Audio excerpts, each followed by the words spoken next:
Sí. Hay algunas personas aquí que no hablan inglés, pero digo, no hablan español, pero voy a hablar inicialmente un poquitico en español para demostrar otra vez lo pequeño que es el mundo. Tony, ¿a dónde está Tony? ¿Dónde se sentó Tony? Ok, Tony, el hijo de tu maestra, Manolo Capote Maidique, está aquí.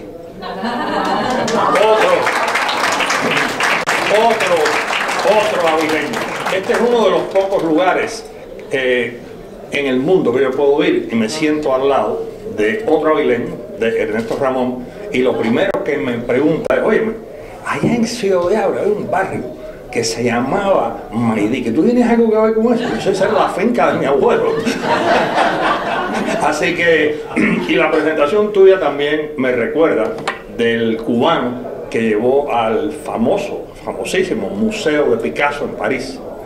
Y que, digo, y eso que a mí no me dio por hospital. Así que ese es el que tú querías que era yo cuando llegué al país. Bueno, déjame decirles que a mí me honra mucho estar aquí con ustedes por el hecho de que yo llevo no sé ni cuántos años en este país, pero uno se forja en los primeros años de su vida. Y yo sigo siendo cubano. Mira, Carlos Alberto Montanero, un amigo mío, un amigo mío que también lleva no sé cuántos años fuera de Cuba, pero son parte en la madre patria, ¿no? Pero yo creo que él, igual que yo, todavía nos sentimos cubanos. Yo puedo impersonar a un americano, lo voy a hacer en unos minutos, pero en realidad yo me siento cubano y son esos primeros años en su vida lo que los forma a uno y lo hace lo que uno es. Yo vine permanentemente para los Estados Unidos a los 18. Llegué, entró Fidel y Fidel entró por una puerta, yo salí por la otra y adiós y a Cuba. Pero bueno, ahora les voy a hablar un poco inglés porque me da pena con las personas, las 5, 6, 7 personas que no hablan español. So again, I want to thank you very much. I'm honored. I'm honored to be amongst friends, to be amongst family, to be among people that know of my origins, know who I am, know my little town where my father was born. I was born in Havana. My mother was born in Pinar del Rio, but she came to Havana when she was 2, and one of the great secrets of my family was that she was actually born in Pinar del Rio, not in Havana, because you know, in Cuba, all the Cubans, the ones that were born there as well as the United States, are all from Havana, and which made Havana one of the largest cities in the world. And the land, as you know, the land and the property that we had made Cuba almost the same size as the United States. If you add all the families' property that each family had. But what I do now, and by the way, Myra is the Director of Operations of our center, and she's here with us today, Dr. Myra Beers. And one of the things I'm going to do is I'm going to see if I can contract you, Tony, to be my official introducer. Because for a guy that did an off-the-cuff presentation, you've got a hell of a big cuff. I'm going to tell you, that was just a extraordinary presentation, and very kind and very generous. To as one Cuban would be to the other, of course. But I wanted to spend a few minutes talking to you about a discovery that I made only, a month, or a month and a half ago. Because I study leadership, I do research on leadership, we have seminars on leadership, we have lectures in leadership, we have community-wide leadership gatherings. I've had to sort of make myself into a psychologist. I have a PhD in solid-state physics from MIT, so I didn't study business. But I was contracted, amazingly enough, by the Harvard Business School to be a professor there. And I talked to the head of my area, and I said, "Do you think that I should also get a doctorate in business?" And he made a very wise statement. He said to me, "One PhD for any person is enough." Because what a PhD teaches you is to learn. You know how to learn. You know how to do research. You know how to structure knowledge. So that, you know, by being here and by being amongst us and by studying business, you will learn what business scholars have done.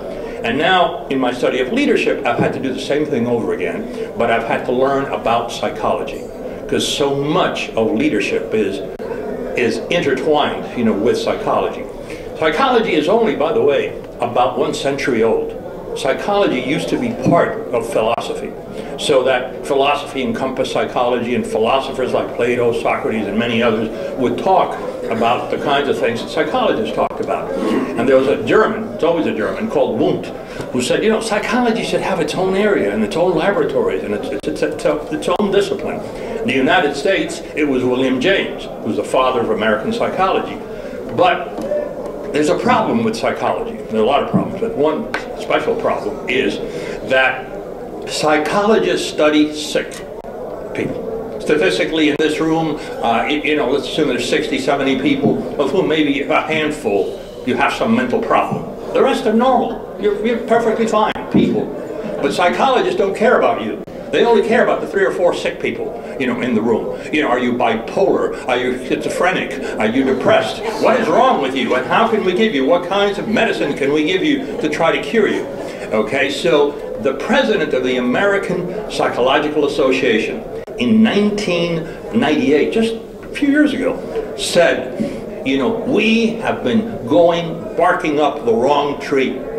We have been devoting 90% of our efforts to sick people and 10% of our efforts, you know, to healthy people. We need to start reversing that. We need to figure out, if you are this happy, how could we make you that happy? Rather than if you're lost to humanity and an absolute depressive wreck, how can we get you slightly out of that? Well, yeah, that's important, but let's devote some time. And for the last 14 years, for the first time, psychologists have been systematically studying happiness.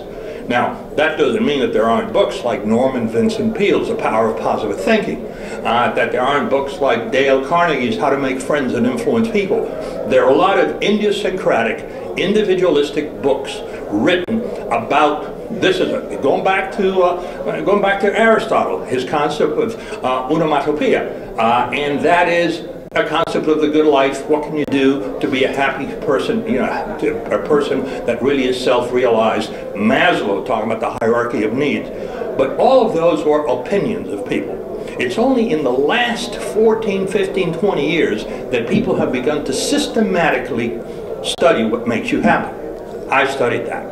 But about a month and a half ago, about 6 weeks ago, I couldn't remember, my wife said you came out, you know, of your study and you came to the kitchen and you had this look in your face and you said, you know, I actually discovered something, I think.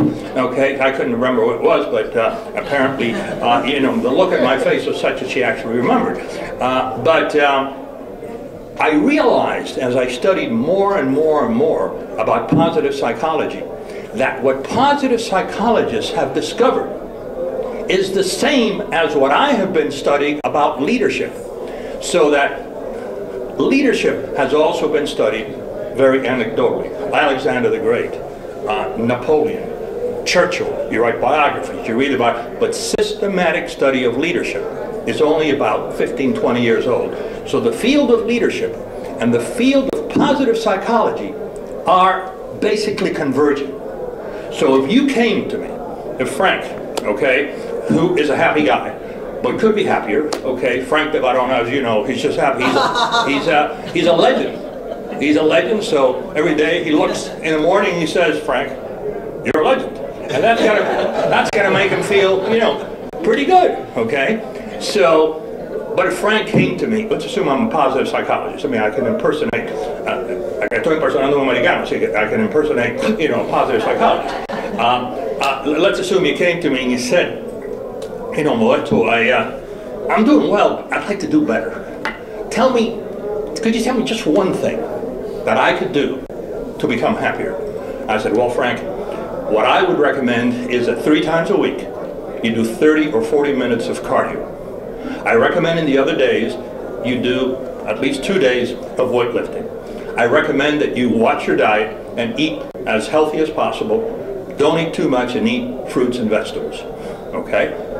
And within 2-3 months, if we measured the level of endorphins that make your brain feel good, that level would have gone up, okay? But then, let's assume, I realize you told me, I don't believe you that you've retired, but let's assume that's true, and that you are now undertaking a new project, okay, for the school system or for a university or whatever, and you tell me, I'm so happy I saw you the other day, and you know, I know you're a leadership expert and that's what you study, and I want to become a better leader. I mean, I've been in leadership situations before, but I got enthused by you and I want to know more. Tell me one thing, just one little thing. I can't do everything. Tell me one thing I could do to become a better leader. I'd say, Frank, I want you to work out 3 times a week, 30 or 40 minutes.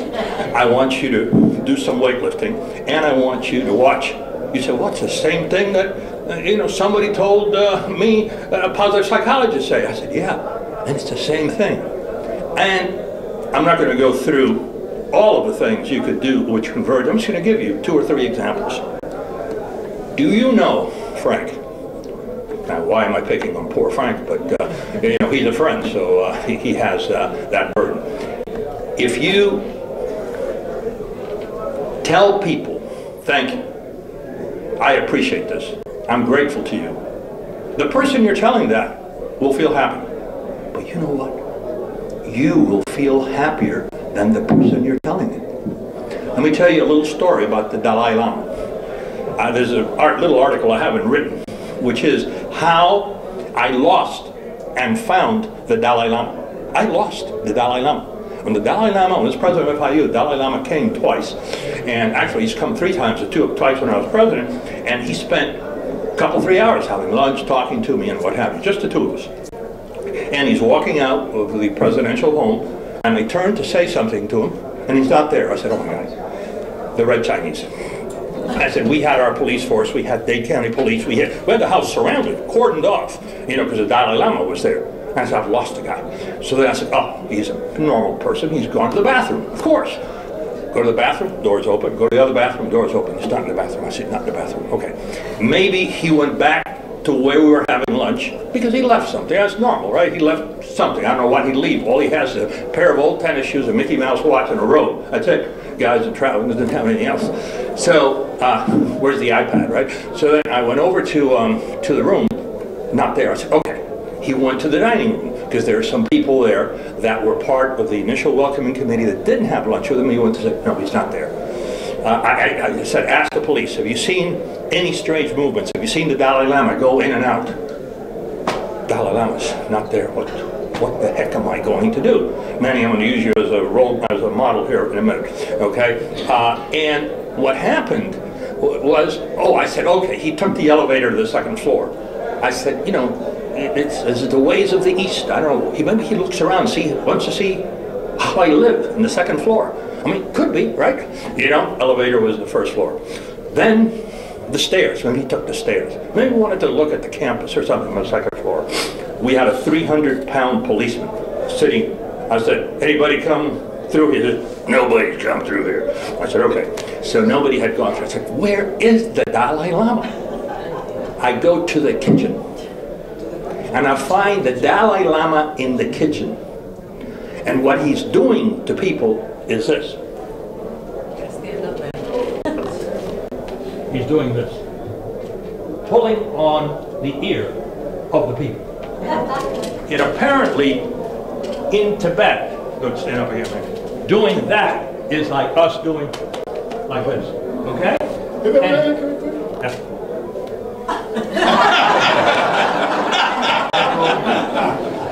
That was not planned, by the way. But anyway, he is thanking the people that brought the food, the people that cleaned the table, the people that cooked the food, the people that served the food, the people that are washing the dishes. He's going and pulling on everybody's ear. I counted every ear he pulled, okay, once. And the Dalai Lama understands what I just said. If you are grateful to other people, it's nice to have people express gratitude, but it's even nicer to express. It makes you happier. Now, the leadership part of that is, if you lead a group and you thank that group and you thank that group over and over and over again, and if someone does something exceptional, then you particularly thank and recognize that person, you'll have a more highly motivated group, you'll have a more committed group, you'll have a happier group, so that the kinds of things that you need to do to become happier are congruent with the kinds of things that you need to do a better leader. I'll give you an example, a living example here. Our leadership center, after 3 years, was ranked 2 days ago as being top 10 in the south of the United States, behind Duke, Emory, Vanderbilt, North Carolina, and a couple of other major universities. This is after 3 years, and I was away from 1 year. That might have been a good thing. You know, I was away at the Harvard Business School for 1 year. Now, a lot of people would say, hey, we're terrific. You know what I say? A young woman, 26 years old, who works with us, she did 90% of the work. She is here with us today, Candace Dunphy, and I want to thank her. Candace, please stand up.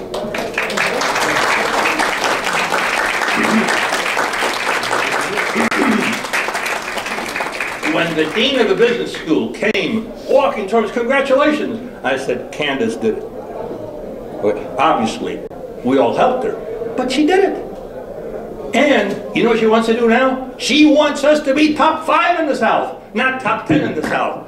You know, and she can do it, and she's going to do it. We'll all help her, but she'll do it. And just filling out the paperwork to be even considered is a gigantic pain. It's like applying to college or something.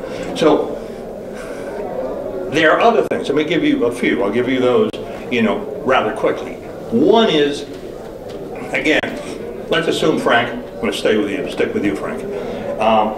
You come back and you say, Mitch, that really worked out well. I'm doing better. I'm feeling great. I've lost weight. I'm strong. You know, give me another one. I said, okay. I know that a guy like you, a legend, you know, has a lot of things that people ask you to do, a lot of things you want to do. But, you know, on your personal life, keep it simple. What is life about, you know, at the end of the day? Life is about, you know, family and friends, and maybe some other one thing that you do in life. You know, keep it simple. But then you say to me, well, now from a business perspective, I've got this group, you know, that I'm leading, several hundred people. I said, keep your strategy very, very simple. Richard Rumelt from the University of Southern California did a major study showing that companies that stay close to what they do better than companies that are all over the place. Then that works out for you. So you come back to me again. I say, you know, I like you, Frank, but you're here, you know, every few weeks. You know, I said, you say, this has worked out really well. You know, can you give me one more? Give me another one. So at that point, I would say,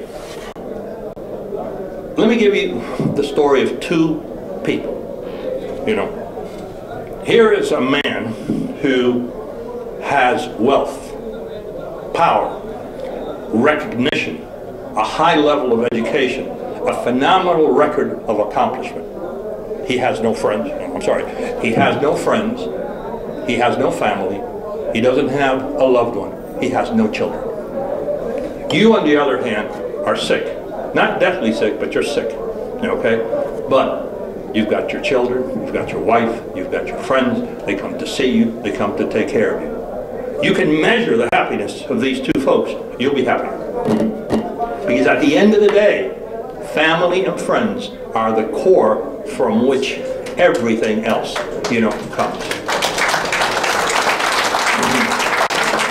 And I'm proud today to have here my absolutely beautiful wife and my 2 closest cousins and my best friend who's like a brother to me. So could you guys all rise and be recognized?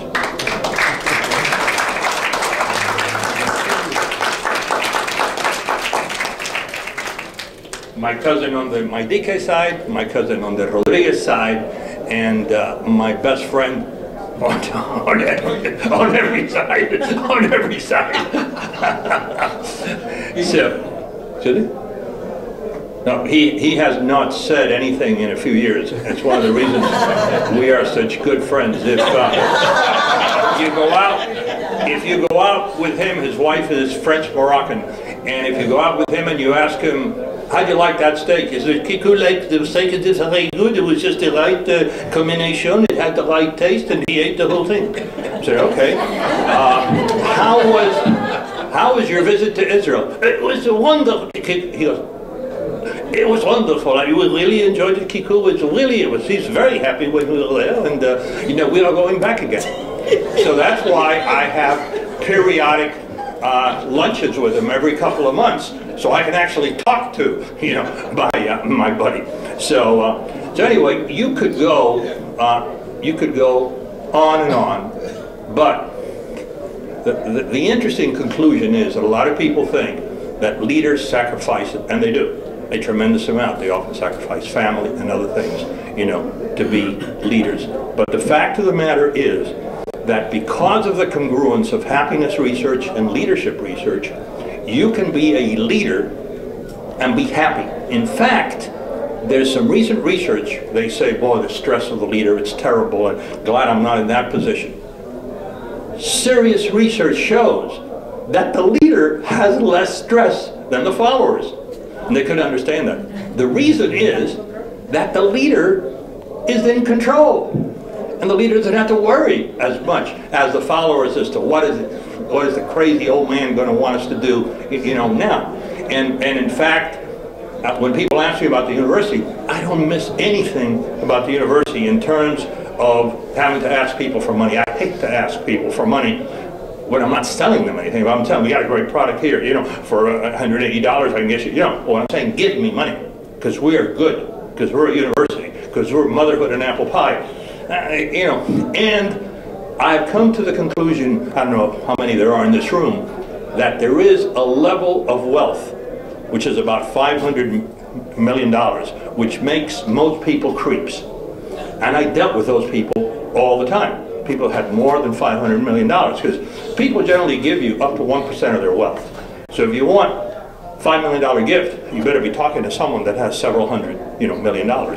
And those people, something happens to them. The good people at 100 million, 200, but when they get to 500 million, okay, I mean, they just become rather difficult. You know, I don't have to deal with those people. I don't have to go to every event that I don't want to go. The Botswanan Society of Flower Makers, they want me to go there because they're giving a scholarship to a Botswanan, you know, who's did well at the, I don't have to go. I only go, like today, to where I want to go. The only thing that produces certain stress is that when my successor makes a decision that I don't like, I can't change it. Used to be I could call him and say, hey, that's dumb, don't do that, change that, like that. Now, can't do that. So the only stress, if any, that I have, you know, is because of that. But in general, I would say that leaders can and should be quite happy, and also should take advantage of the fact that their stress is actually reduced because they have a greater degree of control over their environment. There are many other things, you know, I could tell you, but I know that you've been very kind to stay awake, you know, after a very substantial lunch, and I don't want to prey upon your need to get some rest and to talk to each other. Again, I am truly honored. I feel like the guy that, you know, you know, today. So I appreciate this recognition very much, particularly coming from my peers, both Cubans as well as educators. So thank you, you know, to all of you. Appreciate it.